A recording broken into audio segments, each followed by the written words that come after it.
अस्सलाम वालेकुम नाजरीन, मैं मियां अनवारुल्लाह करामी एडवोकेट आपको पेज पर और चैनल पर खुश आमदेद कहता हूँ। हज़रात मोहतरम, हमारे वज़राए कराम को बड़ी आदत पड़ी हुई है कि दूसरे फील्ड में जाकर वो खेलते हैं। जिस तरह वज़ीर मनसूबाबंदी जनाब किबला किबला व काबा कह लें, जनाब आसन इकबाल साहब ने ये कहा है कि हमारा मुल्क माशी तौर पर कहीं क्यूबा और फिर वो शुमाली कोरिया ना बन जाए। उस पर क्यूबा के लोगों ने, आपको याद होगा कि 2006 में, जो 2005 और 6 के इब्तदा में जो पाकिस्तान के अंदर एक तबाही और बर्बादी फैली थी, जल्जले की सूरत में इमारतें तबाह हुई थी, इंसानी जानों का इतलाफ हुआ था, हज़ारों की तादाद में लोग ज़ख्मी हुए थे, बेघर हुए थे। वहाँ क्यूबा ने पाकिस्तान की रिक्वेस्ट के बगैर, इनकी इल्तिजा और गुजारिश के बगैर, क्यूबा के बाहिम्मत लोगों ने पाकिस्तान पर एक 26 घंटे की प्रवास के साथ पाकिस्तान पर एक डॉक्टर्स की टीम भेजी थी, जिसने पाकिस्तान के अंदर कम व बेश 6 लाख लोगों का इलाज किया था, उनकी सेहत का ख्याल रखा था, उनके लिए अज़ाब फराहम किए थे, उनके लिए दवाइयात फराहम की थी। तो पाकिस्तान को तो उनका ममनून एहसान होना चाहिए। जब मोहतरम आसिन इकबाल ने यह बयान दिया तो फिर क्यूबा के जो वज़ीरे यहाँ हमारे सफ़ीर हैं, उन्होंने ये बात कही है कि ये बात मुनासिब नहीं है। पाकिस्तान ये मुमकिन है ये आसिन इकबाल का ये रवैया, लेकिन पाकिस्तानी अवाम हमारे उस अक़दाम की आज भी तारीफ़ करते हैं। और पाकिस्तानियों ने भी इस जब ट्वीट किया है आसिन इकबाल ने, तो उस पर हज़ारों और लाखों की तादाद में लोगों ने, पाकिस्तान के लोग जो मुतासर हुए थे उस ज़ल्ज़ले से, जिनका इलाज फिर क्यूबा की टीम ने किया था, उन्होंने दाद तहसीन दिया है टीम को कि हम पाकिस्तान के लोग एहसान फरामोश नहीं है, हम उनका एहसान मानते हैं, उन्होंने बुरे वक्त में हमारी खिदमत की थी। तो उस पर फिर जनाब सफ़ीर साहब ने कहा कि मुमकिन है आसिन इकबाल को कोई परेशानी हो, लेकिन बहरहाल मुझे पूरी पाकिस्तानी कौम पर इत्मीनान है कि वो हमारी की हुए उस काम की तारीफ़ करते। फिर उसने ये कहा कि हमारे यहाँ जो जीडीपी है वो पाकिस्तान से 9 गुना ज़्यादा है, तो हम फिर किस तरह मईशत के एतबार से हमें आप शुमाली कोरिया के साथ मिला रहे हैं। हमने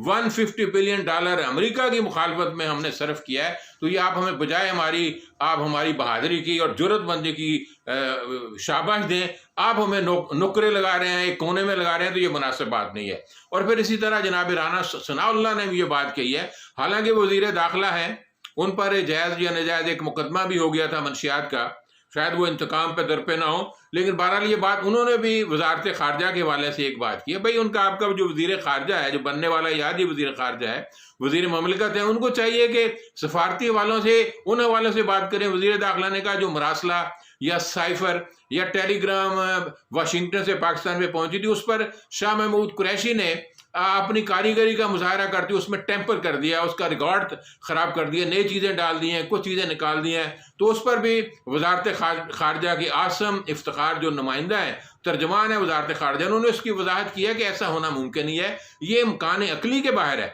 ये इंसानी अकल और सोच में नहीं आ सकता। दुनिया में ऐसा नहीं होता कि बाहर से कोई टेलीग्राम आए, उसमें कोई, उसकी ज़ुबान ही ऐसी होती है कि उसमें तब्दीली मुमकिन नहीं है। तो लिहाजा राना सनाउल्लाह साहब की खिदमत आलिया में गुजारिश है कि वो भी वजारत खारजा के हवाले से जब बयानबाजी करें तो एहतियात के कटोरों को संभाल कर रखें। अभी उन्हें बहुत काम करना है, बहुत आसानी और मुश्किलात का सामना करना पड़ना है। और फिर पाकिस्तान के लिए एक इंतहाई खौफनाक या खबर है कि बलूचिस्तान लिबरेशन आर्मी ने यह बात ऐलान किया है, जो जामे कराची के अंदर एक बड़ा धमाका हुआ, असल में टारगेट तो चाइनाज के लोग थे। और दुनिया ये चाहती है कि पाकिस्तान और चीन के दरमियान जो सी पैक का मुआहिदा है उसका अख्तमाम किया जाए। चाइनीज जो लोग हैं पाकिस्तान को छोड़कर डर और खौफ की वजह से भाग जाएं, लेकिन बहरहाल ये उनकी ये साजिश नाकाम होने के करीब है।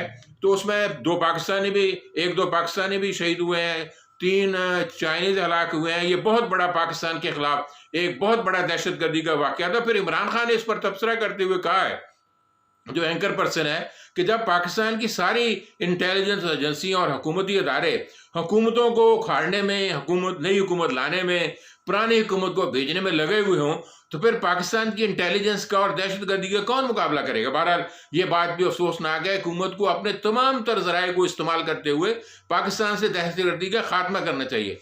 और अगली बात ये कही जा सकती है कि मोहतरम इमरान खान है, जो चीफ इलेक्शन कमिश्नर या इलेक्शन कमीशन की तरफ से गैर मुनसफाना, गैर आदलाना और गैर मुनसफाना जो कार्रवाइयाँ तहरीक इंसाफ के खिलाफ हो रही हैं, हर मुकदमा उनके खिलाफ किया जा रहा है। और ये उनके अज़ाइम हैं मौजूदा हुकूमत के, और फिर उसके बाद मौजूदा हुकूमत के अज़ाइम भी हैं, और साथ सियासी जमातों के भी अज़ाइम हैं कि पाकिस्तान तहरीक इंसाफ का जो सिंबल है वो वापस ले लिया जाए, तहरीक इंसाफ को ख़त्म कर दिया जाए। اور ان کو نئے نام کے ساتھ آگے الیکشن پڑا. اس پر جناب عمران خان نے یہ بات کہی ہے کہ پورے پاکستان کے جہاں جہاں الیکشن کمیشن کے آفس ہیں، پاکستان کے جو تحریک انصاف وابستہ مخلص کارکن ہیں، وہاں اپنا اجتماع کریں، احتجاج ریکارڈ کریں. اسلام آباد کے اندر بھی احتجاج ہوا ہے، جس میں جناب شیخ رشید نے، شبلی علی فراز نے وہاں خطاب کیا اور دوستوں نے بھی باتیں کی ہیں. اچھا مجمع تھا، لیکن حکومت اتنی خوفزدہ پریشان تھی کہ انہوں نے اسلام آباد کو بھی کنٹینروں سے لگا کر اس کا حصار بنا لیا. لیکن بہرحال مجاہدین اور غازی اور شیر دل لوگ وہاں پہنچے ہیں. مقصد تو ایک علامتی احتجاج کا تھا. پھر عمران خان نے بھی کل پشاور کے اندر گفتگو کرتے ہوئے یہ کہا ہے کہ پشاور سے ایک قافلے بھی نکلیں گے، آپ کریا کریا نگر نگر گلی گلی جائیں، لوگوں کو بیدار کریں اس حکومت کے ظالمانہ کارروائیوں کے اور جو اداروں کی طرف سے پاکستان تحریک انصاف کے ساتھ زیادتی ہیں اور یہاں ان کے خلاف آزادی کی مہم چلائیں. پاکستان پہلے 1947 میں آزاد ہوا تھا.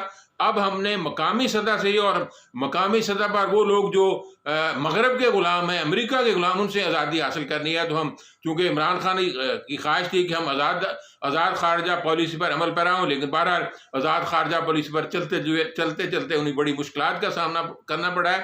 عمران خان نے پاکستان کے عوام کو اور پوری دنیا کے جہاں جہاں پاکستانی آباد ہیں پوری طرح تیار کیا ہے، اور ان کے لیے جس طرح موجودہ حکومت الیکٹرک ووٹنگ مشین کو ختم کر رہی ہے، اوورسیز پاکستانیوں کے ووٹوں کو ختم کر رہی ہے، تو اس طرح بیرون ملک کے اندر بھی ایک بیداری کی لہر ہے، پاکستان کے اندر بھی ایک بیداری کی لہر ہے. اور جو ٹویٹر پر 11 کروڑ کے قریب لوگوں نے اس پر اپنے خیالات کا اظہار کیا، مختلف فیس بک پر بھی، انسٹاگرام پر بھی اور مختلف اور اداروں پر بھی. تو اس سے یہ بات کہی جا سکتی ہے کہ عمران خان کی جو آواز حق ہے، جو آزادی کی آواز ہے، آزاد خارجہ پالیسی کی آواز ہے، وہ پوری دنیا میں پھیل چکی ہے. پاکستان میں بالخصوص بیرون ممالک کے اندر جہاں جہاں پاکستانی موجود ہیں، یو اے ہے، سعودی عرب ہے، واشنگٹن ہے، امریکہ ہے، یو کے ہے، جہاں جہاں بھی پاکستانی مسلمان آباد ہیں، وہ اس آواز پر لبیک کہتے ہیں. تو اس لیے یہ بات کہی جا سکتی ہے کہ ایک اور بات جو آج کل جس طرح عمران خان نے کہا تھا کہ میرے خلاف ایک شدید پروپیگنڈا مہم چلائی جا رہی ہے، اس مہم کے اندر ایک وہ شامل ہے کہ 458 کنال کا رقبہ بحریہ ٹاؤن نے ایک ٹرسٹ کو دیا. اور ٹرسٹ کا کام تو ایک ٹرسٹ ایسا ہوتا ہے جس سے کوئی منافع نہیں کما سکتا. اس میں جناب عمران خان موجود ہیں، ان کی اہلیہ موجود ہے، فرخ شہزادی بھی موجود ہے اور ڈاکٹر عارف بھی موجود ہیں. وہ ایک یونیورسٹی بنانا چاہتے ہیں. یہ بھی ایک پروپیگنڈے کی فہرست کے اندر شامل کیا. پہلے توشہ خانہ کی بات کی جا رہی تھی. توشہ خانہ کا اگر ہم اندازہ لگائیں تو اس میں میاں نواز شریف صاحب بھی آئیں گے، زرداری بھی، یوسف رضا گیلانی، وہ تو کروڑوں روپے اینٹ لے گئے. پھر عمران خان نے کہا جو میں نے توشہ خانہ سے مال لیا تھا کم قیمتیں پر دے کر، کچھ تو قیمت 50% دی ہے، کچھ 20% دی، تو میں نے اس کو تو رفاع عامہ کے کام پر لگا دیا. لیکن بہرحال یہ بھی معیار کی بات نہیں تھی. پاکستان تحریک انصاف جلد الیکشن کی متمنی ہے، اور ہم امید کرتے ہیں کہ عمران خان کی جدوجہد جو ہے باقی پارٹیوں کو مجبور کرے گی کہ وہ پاکستان کے اندر الیکشن منعقد کروائیں. وآخر دعوانا الحمدللہ رب العالمین.